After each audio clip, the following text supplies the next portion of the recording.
Hi, I'm Dave Balkan. We get asked on a number of occasions if boiling water damages pipes, and we see that question online. Now, I can say boiling water is really good to clean out certain types of clogs and debris in your drain, and it will not damage metal pipes. But here I have a very lightweight, clear plastic pipe, and let's see together, I have not practiced this, what will happen. This is recently boiled water, and hopefully I get this down here.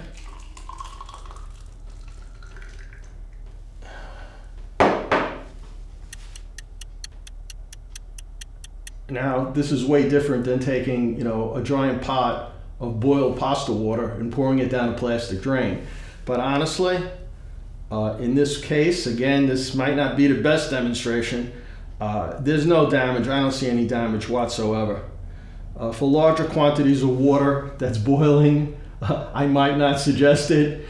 But plastic pipe, couple of cups of boiled water, I don't really see any damage. Thanks for watching, and I hope that helped you out there.